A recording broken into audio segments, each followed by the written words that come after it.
গ্রীষ্ম বর্ষা পিনিতি ভরসা।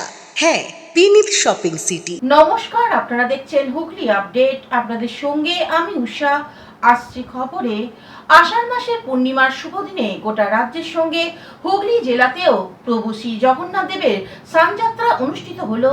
আজ জগন্নাথ দেবের স্নানযাত্রা, প্রভু জগন্নাথ সহ বলরাম সুভদ্রারও স্নানযাত্রা হলো আজ ব্যান্ডেল ইস্কন রথযাত্রা কমিটির উদ্যোগে। শ্রীকৃষ্ণ ভাবনামিত ইস্কন রথযাত্রা স্নানযাত্রা অনুষ্ঠিত হয় ব্যান্ডেল দক্ষিণ নলডাঙ্গা দুর্গা মণ্ডপে। দুধ, গঙ্গাজল সহ বিভিন্ন উপাচারে স্নান করানো হয় প্রভু জগন্নাথ দেবকে। তার সঙ্গে হরে কৃষ্ণ জয়ধ্বনি, প্রচুর ভক্ত সমাগম হয়। আজ স্নানযাত্রার পর প্রভুর জ্বর আসবে। 7 দিন জ্বর ভালো হলে ভাই বোনকে সঙ্গে নিয়ে রথে চেপে মাসির বাড়ির পথে যাত্রা হবে।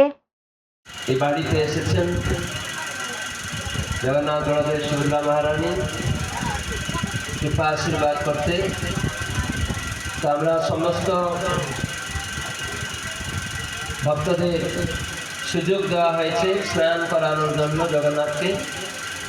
আজকে সেই সুযোগ থাকে, জগন্নাথ নিজে আসেন পতিতপাবন রূপে তার মন্দির। হুগলির মাহেশে শুরু হলো জগন্নাথ দেবের স্নানযাত্রা। এই স্নানযাত্রার মধ্য দিয়ে শুরু হলো 630 বছরের ঐতিহ্যবাহী মাহেশে রথযাত্রা উৎসবের প্রস্তুতি। সোমবার সকালে পনহুন্ডি যাত্রার পর জগন্নাথ দেব, বলরাম ও সুভদ্রার বিগ্রহকে নিয়ে আসা হয় স্নান বেদিতে। এরপর দেবতাদের স্নান বেশ পরানো হয়। অমৃত যোগে সকাল 10টা 15 শুরু হয় পুণ্য স্নান। স্নানপিড়ি মাঠে জগন্নাথ দেবের এই বিশেষ স্নানযাত্রা দেখতে ভিড় জমান অগণিত ভক্ত।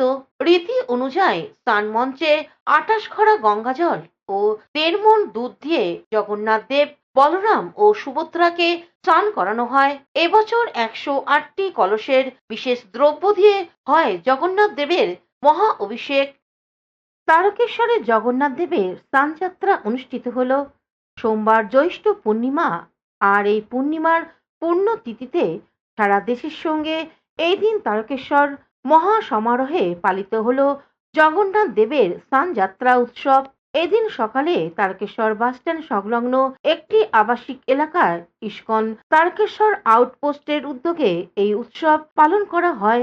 ইস্কন তারকেশ্বর আউটপোস্টের বিভিন্ন প্রভু ও মহারাজদের সঙ্গে সঙ্গে জগন্নাথ দেবের ভক্তরা অনুষ্ঠান প্রাঙ্গণে এসে উপস্থিত হয়। স্নানযাত্রা অনুষ্ঠানে ঠাকুর জগন্নাথ দেব, বলরাম দেব এবং সুভদ্রা মাকে পুষ্পের মালায় সাজিয়ে গঙ্গার জল, দুধ, মধু, দধি সহ বিভিন্ন উপকরণে স্নান করানো হয়। এ বিষয়ে কমিটির পক্ষ থেকে ব্রহ্মচারী মহারাজ সাংবাদিকদের কি জানাচ্ছেন শুনবো।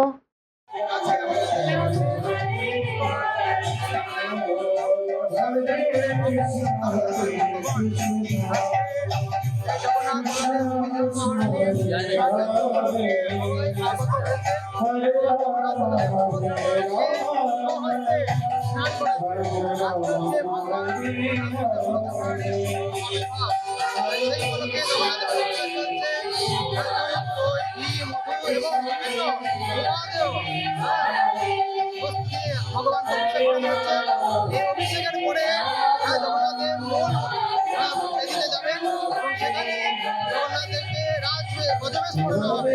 সেই গজবেশ পড়ের উপর 56 ভোগ নিবেদন হবে এবং অগণিত ভক্তের মধ্যে সেটি বিতরণ করা হবে। তাই সকল ভক্তবৃন্দ, জাতি, ধর্ম, বর্ণ নির্বিশেষে সকলে আমরা আসুন এবং জগন্নাথদেবের স্নানযাত্রায় অংশগ্রহণ করুন। জগন্নাথদেবের প্রসাদ পান, জগন্নাথদেবের মহিমা কীর্তন করুন এবং নিজের মনুষ্যজন্মকে শান্ত করুন। এরপর জগন্নাথ দেব 15 দিনের জন্য অসুস্থ লীলা করবেন, জল লীলা। তারপরে পুনরায় জগন্নাথের রথযাত্রায় উপবেশন করবেন। আপনারা সকলেই রথযাত্রায় প্রতি বছরে নেই এবছর। হুগলি থেকে আশিস ঘোষ, সৌমিত্র সিনহা, অভিষেক গুপ্তা ও চন্দ্রনাথ দত্তের রিপোর্ট, হুগলি আপডেট। এবার চুচুড়া কোদালিয়া 1 নম্বর পঞ্চায়েতের উপপ্রধানের উপর ডিম ছোড়া হলো। চুচুড়া কোদালিয়া 1 নম্বর গ্রাম পঞ্চায়েতের উপপ্রধান দেবাশিস চক্রবর্তী ওরফে টুকুনকে ফেলে মার সঙ্গে চলল ডিম থেরাপি। গত কয়েকদিন ধরেই চর্চা চলছিল তৃণমূল নেতা টুকুনের দুর্নীতি নিয়ে। একসময় কিছুই ছিল না পঞ্চায়েতের প্রধান, তার উপর উপপ্রধান হতেই বিশাল প্রতিপত্তি বেড়েছে। অসিত মজুমদার ঘনিষ্ঠ এই তৃণমূল নেতার বিদেশ ভ্রমণ থেকে ছেলেকে নানাভাবে সুযোগ পাইয়ে দেয়া, পঞ্চায়েতের পরিবারতন্ত্র চালানো, রাস্তা, আবাস সহ সরকারি প্রকল্পের দুর্নীতির অভিযোগ তুলে আজ পঞ্চায়েত অফিসে যায় বিজেপি কর্মী সমর্থকরা। অফিসের সামনে উপপ্রধানের সঙ্গে কথা কাটাকাটি শুরু হয়, তারপরেই চলে মারধর, টিম থেরাপি। খবর পেয়ে চুচুড়া থানার পুলিশ চুচুড়া স্টেশন রোডে কোদালিয়া পঞ্চায়েতের পৌঁছয়। উপপ্রধান দেবাশিস চক্রবর্তীকে আটক করে থানায় নিয়ে যায়। পঞ্চায়েতের সামনে তখন স্লোগান ওঠে, চোর চোর। ঢাকা আমাদের ওখানে রাস্তা স্যাংশন হয়েছিল, প্রধান গেছিল, ওখানে গিয়ে আমাদের বলেছে যে 29 লাখ টাকা পাস হয়েছে, আমাদের গার্ডওয়াল আর রাবিশ ফেলে রেখে দিয়েছে। এবার বলছি আর হচ্ছে না কেন, বলছে টাকা শেষ হয়ে গেছে। 29 লাখ টাকার মনে হয় 5 লাখ টাকারও কাজ হয়নি, খালি গার্ডওয়ালটা করেছে আর রাবিশটা ফেলেছে, মানে ঢালাই ফেলাই কিচ্ছু হয়নি। এই আমাদের টুটুন চক্রবর্তী উপপ্রধান, ও তখন প্রধান ছিল, তখন না এই কয়দিন আগে, তখন প্রধান চলে গেছিল উপপ্রধান হিসাবে, আর প্রধানও গেছিল। গিয়ে ওখানে মিটিং করে সবাইকে বলে এসছে 29 লাখ টাকা পাস হয়েছে, এমনকি অসিত মজুমদার এমএলএও এসেছিল। তারপরে আর রাস্তাই হচ্ছে না। আজকে না, গত প্রায় 7-8 বার আসা হয়ে গেছে, বলছি যে কি হচ্ছে, রাস্তাটা করার ব্যবস্থা করুন। আমাদের বাচ্চা কাচ্চা মানে এই এখন যাবেন, আমাদের রাস্তায় পুরো জল ভর্তি, বাচ্চারা স্কুলে যাবে, স্কুলে যেতে পারে না, পড়াশোনা মানে পড়তে যাবে তাতে অসুবিধে। পরিবার তন্ত্রের মধ্যে চলছে, যে প্রধান যে উপপ্রধান তাদের বউ ছেলে মেয়ে এখানে কাজ পাচ্ছে, আদার্স মানুষ কাজ পাচ্ছে না। যেই বুথে বিজেপি আছে সেই বুথে কোনো রকম কোনো কাজ হয়নি। আগে আসছে জিজ্ঞাসা করছে তুমি কোন বুথে থাকো, অমুক বুথে, তাহলে ওখানে কাজ হবে না, আমাদের ভোট দাওনি। তা আজকে আমাদের কোনো রকম ভাবে কোথাও কোনো বুথে কাজ হয়নি। যে বিজেপি আছে সে বুথে কাজ করেনি। আর এক একটা বাড়িতে 2-3 জন করে আবাস যোজনা টাকা পেয়েছে, কিন্তু অরিজিনাল যাদের পাওয়ার দরকার তারা কেউ পায়নি। আমাদের প্রধানের কাছে একটাই বক্তব্য যে আপনি প্রধান হয়ে আপনার ছেলে কি করে কন্ট্রাক্টরি করে, ওর নামে ট্রাক্টরে যাওয়া যেখানে বাবলার বউ কি করে কন্ট্রাক্টর, একটা গৃহবধূ সে কি কন্ট্রাক্ট করে কাজ করবে, ট্রাক্টর আবার পঞ্চায়েতে খাচ্ছে, আর কি করে ট্রাক্টর পঞ্চায়েতে খাচ্ছে নিজের নামে। আজকে কি হলো এখানে পঞ্চায়েতে, কি হলো? আজকে কি হলো আমরা সব জিজ্ঞাসা করছি, বাইরে থেকে ছেলে এসে থাপ্পড় চার মারলো, ডিম মারলো, এটাই। আর আমি মারতে পারলাম না, এটা আমার কষ্ট হচ্ছে। তাকে উপপ্রধানকে? হ্যাঁ, প্রধানকে তো এখন পাচ্ছি না, উপপ্রধানকে মারতে না, আমার কষ্ট হচ্ছে। চুচুড়া থেকে চন্দ্রনাথ দত্তের রিপোর্ট, হুগলি আপডেট। এখন নিয়ে নেব বিজ্ঞাপন বিরতি। বিরতির পর ফিরে আসছি খবরে। আপনার চোখ যত্নের দায়িত্ব আমাদের। চোখের যে কোনো সমস্যায় চিকিৎসায় অরূপ বসু পরিচালিত ইএমএলসি আই হাসপাতাল, চোখের যত্নে সর্বক্ষণ। বড়বাজার, পুরনো লঞ্চঘাট, চুচুড়া, হুগলি। একই ছাদের তলায় অত্যাধুনিক কম্পিউটারাইজড চক্ষু পরীক্ষার পর চশমা ও লেন্স প্রদান, ছানি, রেটিনা অপারেশন, মাইক্রোসার্জারি। চক্ষু বিশেষজ্ঞ চিকিৎসক অরূপ বসুর তত্ত্বাবধানে ইএমএলসিতে চোখের চিকিৎসা মানেই ইএমএলসি আই হাসপাতাল। মোবাইলে যোগাযোগ 9874879507। আরও একটি নম্বর 9903077221। এছাড়া 9875466020। ELMC is a holistic weekend destination for friends, family and couples and offers magic to soothe your body, mind and soul.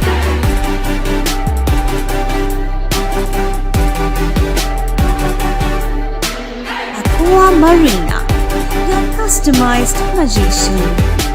Welcome aboard and see the magic unfold. Amala nursing home. Enjoy a weekend at Vedam, the paradise of peace. A home away from home.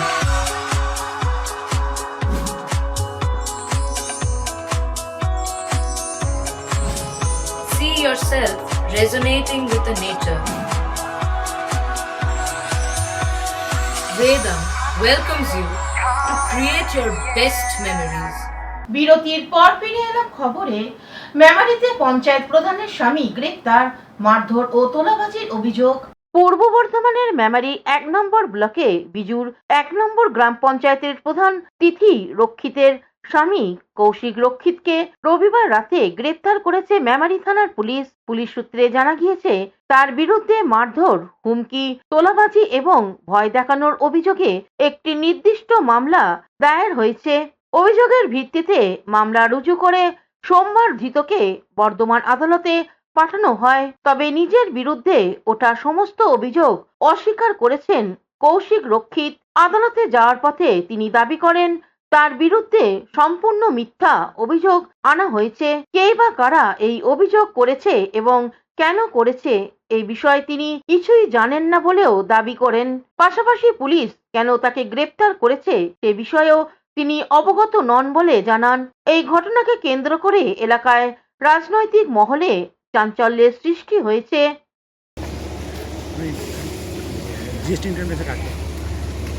হ্যাঁ, কিছু বলার নেই, চারিদিকে যা হচ্ছে আমাকে তো মেমারি থেকে আশিস কুমার ঘোষের report, Hooghly update. Dance workshop অনুষ্ঠিত হলো সিঙ্গুরে বামুন এন্টারটেনমেন্ট ভেঞ্চার সাংস্কৃতিক চর্চার কেন্দ্রের উদ্যোগে। রবিবার বামুন এন্টারটেনমেন্ট ভেঞ্চার সাংস্কৃতিক চর্চার কেন্দ্রে আয়োজিত ডান্স ওয়ার্কশপে এই প্রথমবার সিঙ্গুরে দৈপায়ন ও পায়েল। এই অনুষ্ঠানের প্রথমেই দুপুর 12টায় প্রদীপ প্রজ্বলনের মধ্য দিয়ে অনুষ্ঠানটি শুভ সূচনা করা হয়। তারপর বিশিষ্ট অতিথিদের বরণ করে নেওয়া হয়। সন্ধ্যা পর্যন্ত এই অনুষ্ঠানটি চলবে বলে জানা যায়। ছোট বড় ছেলে ও মেয়েদের এই অনুষ্ঠানে দৈপায়ন ও পায়েল রবীন্দ্র নৃত্যের মাধ্যমে ডান্স ওয়ার্কশপ করে তারা ভীষণ খুশি বলে জানান। আগামী 30শে আগস্ট এই লজে মুনমুন মুখার্জির একদিনে আবৃত্তি কর্মশালায় আসছেন। সর্বশেষে ছাত্র ও ছাত্রীদের হাতে মেমেন্টো ও মেডেল এবং সার্টিফিকেট তুলে দেওয়া হয়। সমগ্র অনুষ্ঠানটি পরিচালনায় ছিলেন এই প্রতিষ্ঠানের কর্ণধার বাবুন। এই বিষয়ে এই প্রতিষ্ঠানের কর্ণধার বাবুন কি জানাচ্ছেন শুনবো। আজকে ওয়ার্কশপ শুরু হচ্ছে সকালে 11টা থেকে এবং এই ওয়ার্কশপে অগণিত ছাত্রছাত্রীরা তারা উপস্থিত আছে এবং এই ওয়ার্কশপ চলবে আমাদের সন্ধ্যে 6টা পর্যন্ত। এবং আমাদের খুবই পরিচিত এবং সকলেরই পরিচিত মুখ দৈপায়ন চৌধুরী এবং পায়েল বসা, ওনারা এই ওয়ার্কশপটা প্রথমবার, মানে এনারা প্রথমবার এবং এইরকম এত বড় করে ওয়ার্কশপ হয়নি এবং এটা একমাত্র বাবুন এন্টারটেনমেন্ট ভেঞ্চার তারা অর্গানাইজ করেছে এই ওয়ার্কশপ। ছাত্রীরা ভীষণভাবে খুশি এবং ওরা ভীষণভাবে আপ্লুত এই ওয়ার্কশপটা করে এবং তারা ভীষণ এক্সাইটেড যে ওয়ার্কশপটা করছে এবং তাদেরও খুবই ভালো লাগে। এবং আমাদের এরকম আপকামিং অনেকগুলো ওয়ার্কশপে রয়েছে এবং খুবই পরিচিত মুখেরা আসবেন এবং সেগুলো আমরা আমাদের বিভিন্ন সাইটে আপডেট দিই। আমাদের অন্যান্য আদার্স অনেক সাবজেক্ট আছে, নাচ থেকে আরম্ভ করে গান, আবৃত্তি, গিটার, বাঁশি, mouth organ, Octapad, drums, violin, keyboard, piano থেকে এরকম 24-25টা সাবজেক্টের ক্লাস হয় এবং প্রত্যেকেই আপনার বিভিন্ন জায়গা থেকে নাম করা শিক্ষক শিক্ষিকারা এসে ক্লাস করে। প্রখ্যাত আবৃত্তিকার মুনমুন মুখার্জি আমাদের সকলেরই পরিচিত, উনি আসছেন এবং এই ওয়ার্কশপ এই লজেতেই হবে এবং অলরেডি রেজিস্ট্রেশন আমাদের শুরু হয়ে গেছে, চলছে। আপনার নাম বলুন। আপনার নাম? আমার নাম বাবু। আমার নাম আর আপনার? আমার নাম কোয়েল ছাত্র। Thank you. হুগলি সিঙ্গুর থেকে আশিস কুমার ঘোষের রিপোর্ট, হুগলি আপডেট। হুগলি শ্রীরামপুরে ক্যারাটে প্রশিক্ষণ শিবির অনুষ্ঠিত হলো। হুগলি শ্রীরামপুরে লক্ষ্মীঘাট সংলগ্ন মুখার্জি ভবনে বুডো শত ক্যারাটে ডো একাডেমির সহযোগিতায় সেন্সাই মলয় চ্যাটার্জির ব্যবস্থাপনায় এক দিবসীয় ক্যারাটে প্রশিক্ষণ শিবির ও ক্যারাটে বেল্ট প্রদান শিবির অনুষ্ঠিত হলো। হুগলি, হাওড়া, বর্ধমান থেকে কয়েক শতাধিক প্রতিযোগী এই শিবিরে অংশগ্রহণ করে। মহিলা প্রতিযোগীদের অংশগ্রহণ ছিল সবচেয়ে বেশি। হুগলির রিষড়া পৌরসভার পৌরমাতা শশী সিং ঝা ও হুগলির সাংগঠনিক জেলা শ্রীরামপুর বিজেপি সহ সভাপতি সুমন ঘোষ সহ বহু বিশিষ্ট ব্যক্তিবর্গ উপস্থিত ছিলেন। মুখ্য আয়োজক সেন্সাই মলয় চ্যাটার্জি জানান, এই মুহূর্তে তো মেয়েদের ক্যারাটে শেখাটা খুবই খুবই দরকার, মানে বেঁচে থাকতে গেলে দুটো জিনিস খুব দরকার। একটা হলো সুইমিং, কারণ কোনো না কোনো সময় তাদেরকে গঙ্গা বা যে কোনো নদী পার হতে হবে। আর একটা হলো বেঁচে থাকতে গেলে আগে ক্যারাটেটা শেখা দরকার, কারণ সমাজে কে ভালো কে খারাপ, পাশে কে দাঁড়িয়ে আছে সে ভালো কি খারাপ বুঝতে পারবে না। তো পাশে যে যদি ভালো না হয় সে খারাপ হতে পারে, তার থেকে যেন নিজেকে বাঁচাতে পারে। ছেলেদের মানে মেয়েদের শেখাটা দরকার খুব, কারণ মেয়েরা একটুখানি ছেলেদের থেকে হলেও একটুখানি কমজোর হয়, তো সেই কারণে মেয়েদের মেনলি শেখাটা দরকার, ছেলেদেরও দরকার। অন্যদিকে রিসডার পৌরসভার পৌরমাতা শশী সিং ঝা কি জানাচ্ছেন শুনবো। এটা মানে এই বাচ্চাগুলি কিন্তু দেখুন বড় হয়ে কেউ না কেউ কোথাও না কোথাও শিক্ষক বা শিক্ষিকা হিসাবে আরো বহু বাচ্চাকে ট্রেন করবে, আরো শেখাবে। এখান থেকে অনেক বাচ্চা অনেক অন্য ক্ষেত্রেও এগিয়ে যাবে। এরাই আমাদের দেশের নাম উজ্জ্বল করবে, ভবিষ্যৎ উজ্জ্বল করবে। এদেরকে নিয়েই মানে কি এরাই আগামী প্রজন্মকে তৈরি করবে, এই বাচ্চাগুলো। আশিস ঘোষ ও কৌশিক ঘোষের রিপোর্ট, হুগলি আপডেট। এখনকার মতন খবর এই পর্যন্তই। প্রতিদিন দেখুন হুগলি আপডেট। নমস্কার।